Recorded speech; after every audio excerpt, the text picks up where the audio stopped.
You know, I start America Month with the fight we chose. It only seems fitting that we end the month with the fight we chose, Chapter 11. So, what's happened so far? Well, currently right now America is dealing with a few things here and there. We got to meet a goddess and, well, love has bloomed and there was a nice wedding. And our good girl Charlotte has a nice family. Play the intro.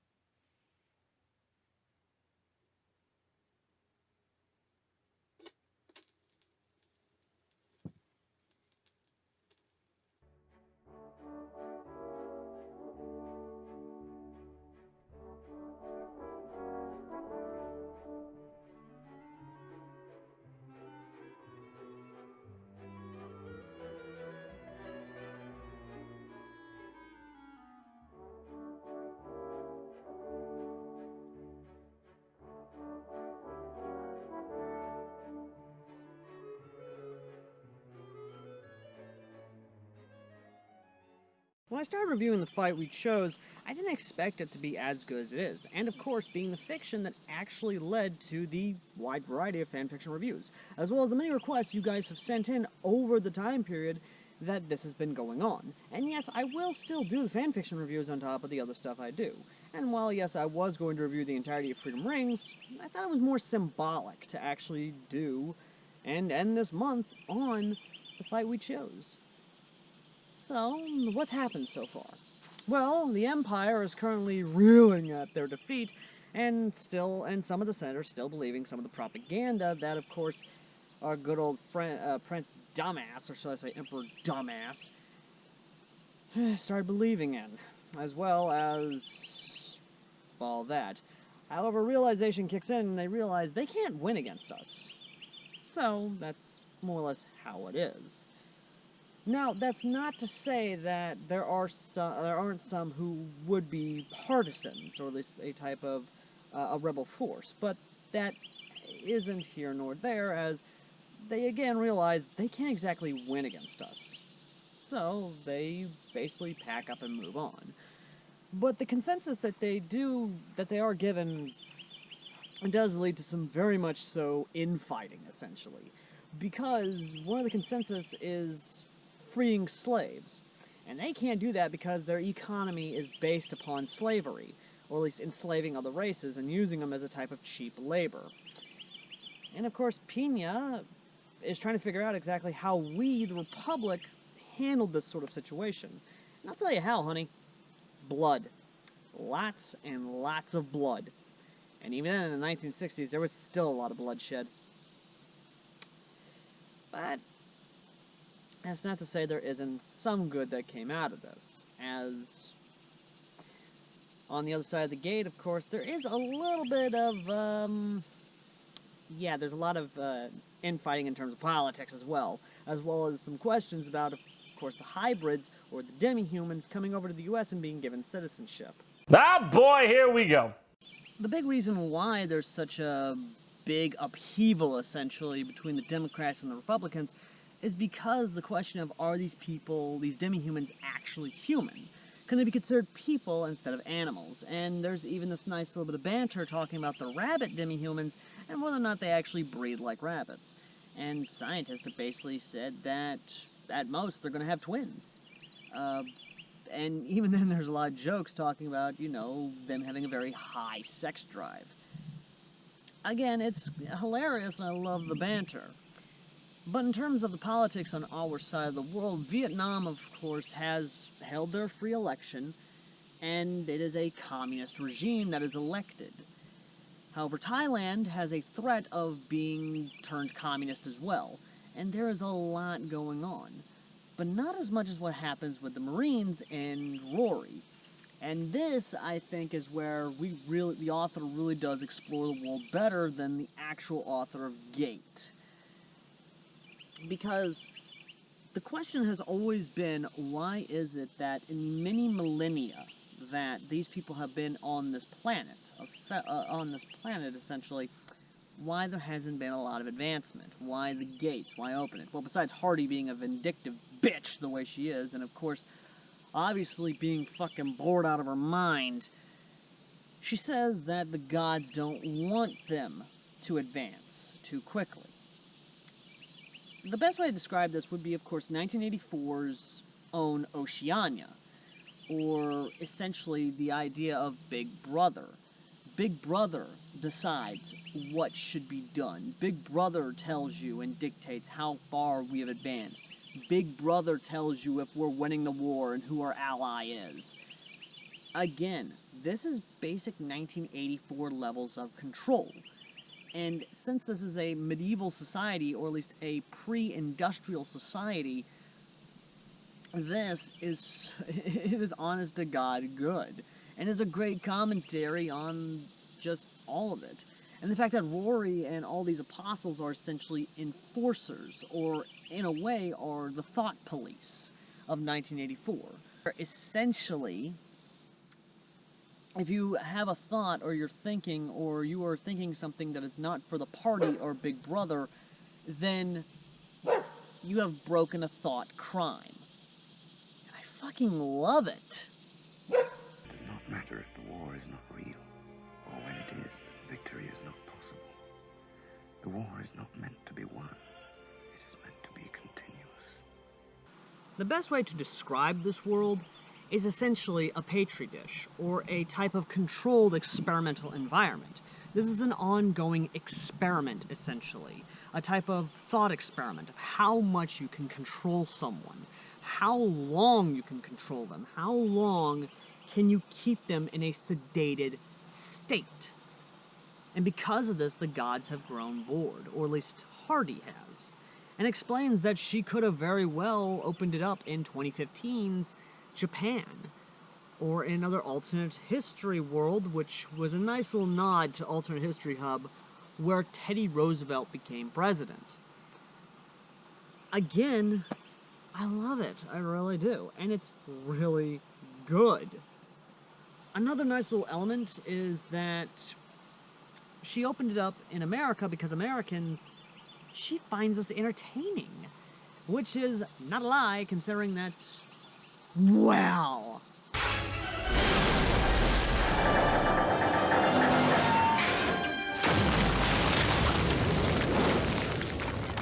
Damn, I missed him! can you see why America is good at what it does? And Rory, during the entire damn time, is questioning how the Marines are so damn calm. Honey, these are fucking devil dogs.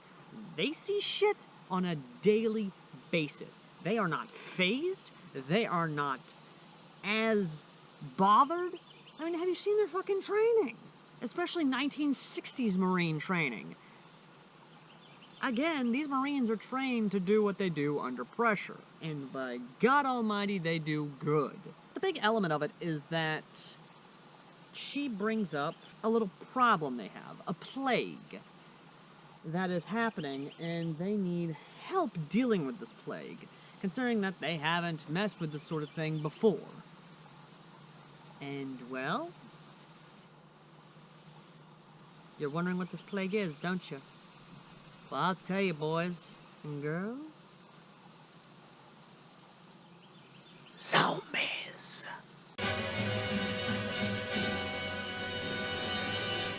Groovy. That's right, zombies. The undead.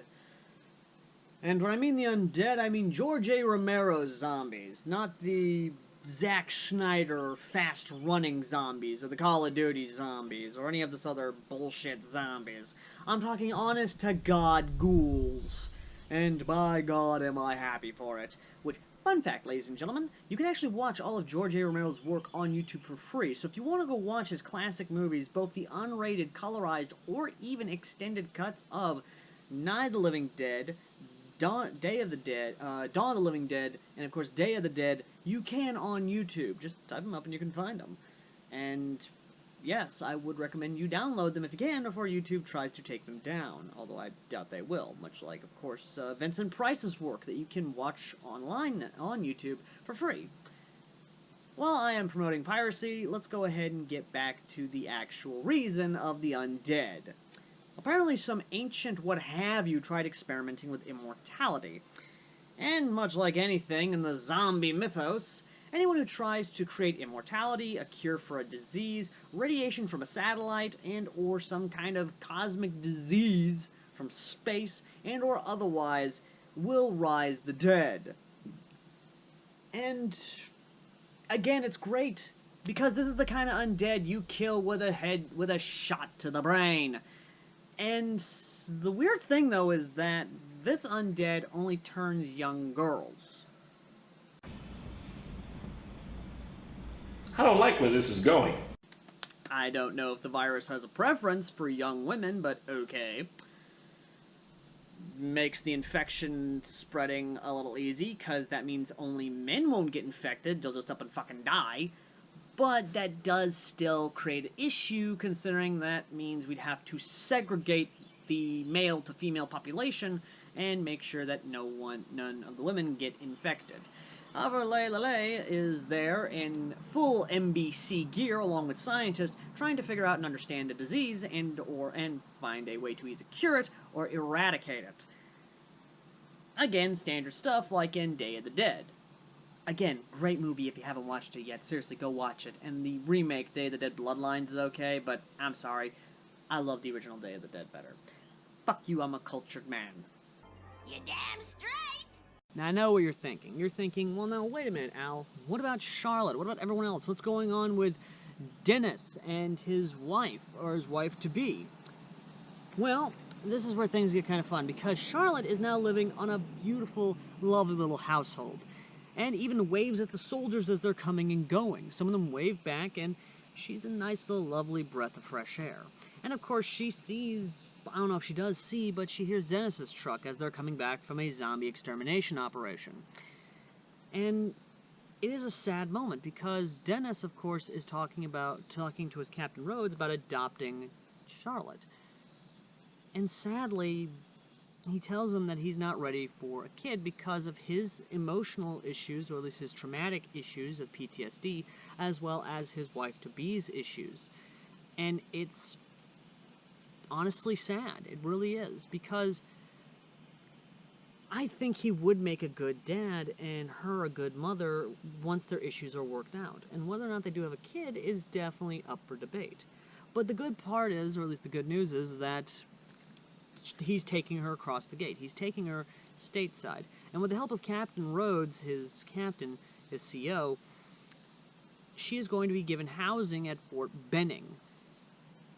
And with his wife, Noriko,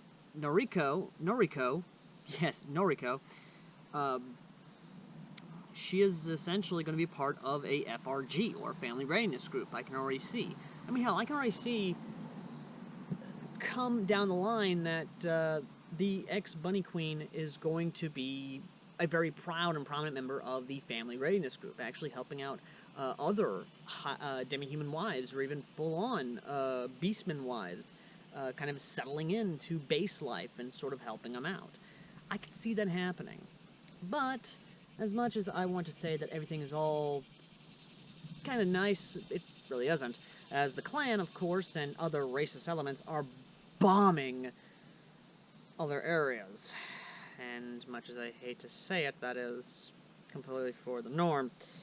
However, not everyone agrees with them, as both Republican and Democrat definitely don't agree with what's going on.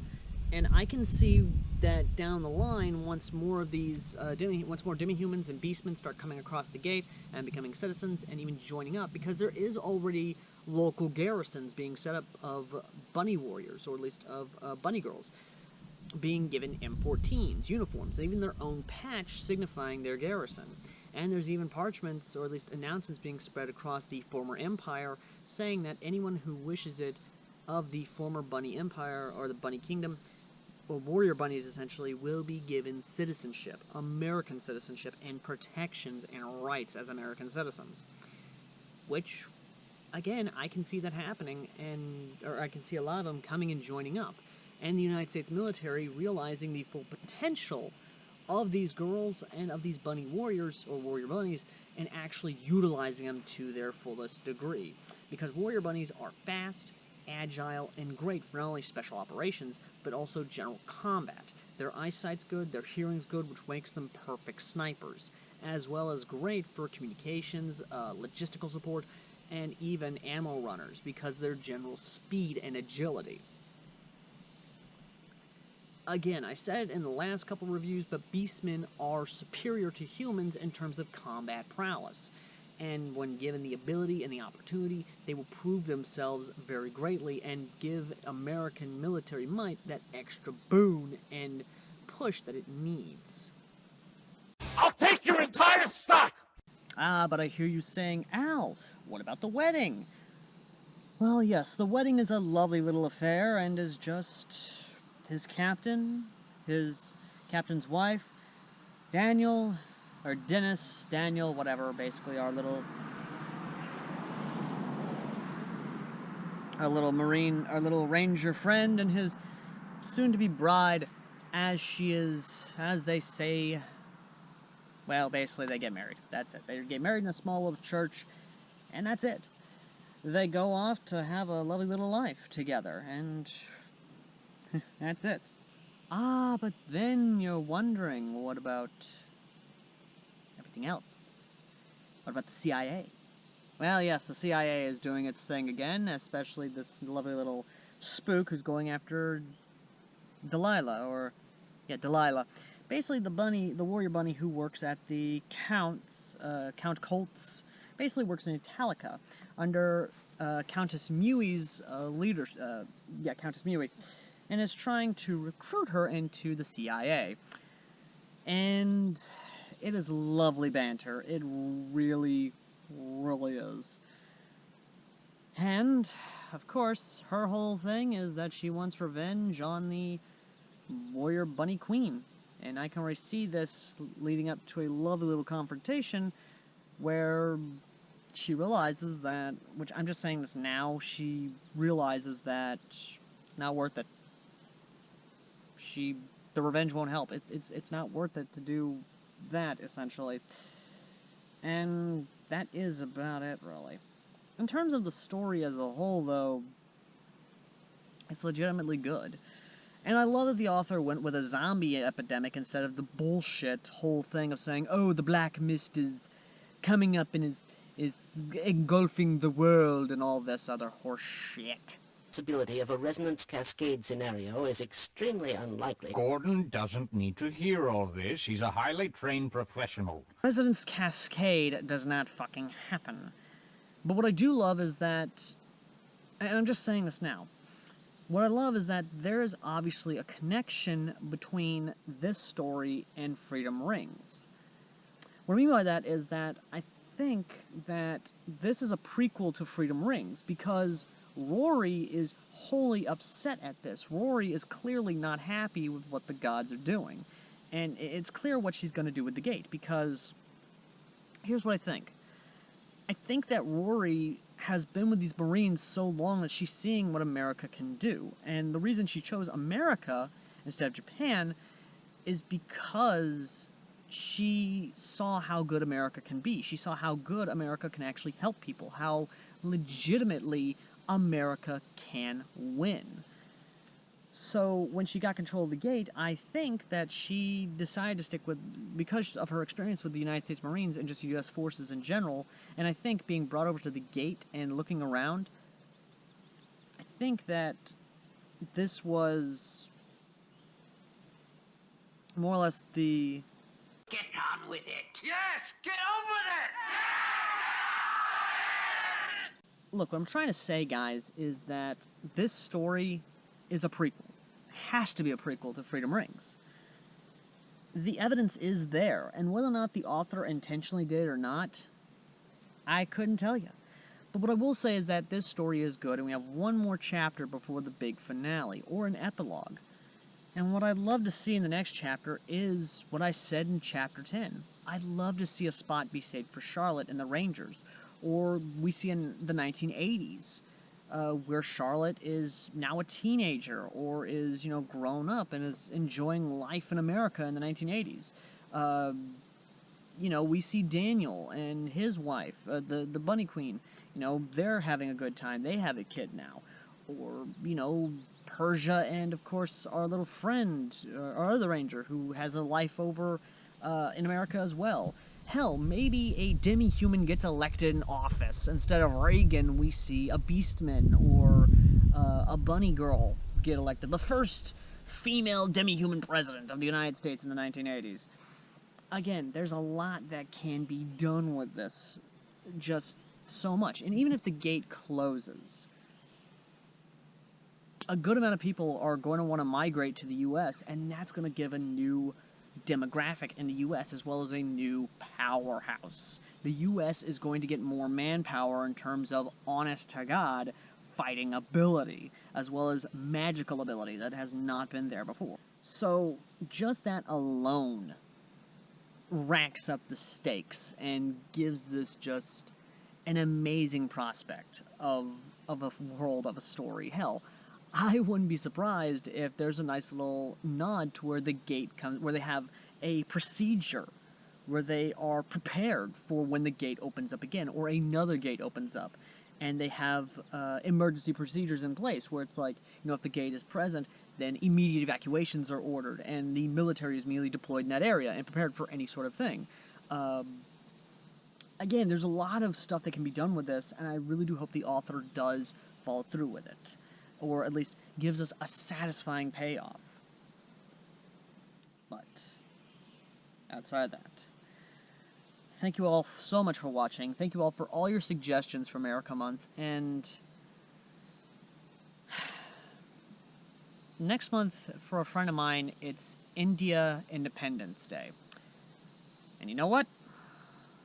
Next time on Media Reviews, we take a look at War of the Worlds by a good friend of ours and an Indian patriot. Till next time.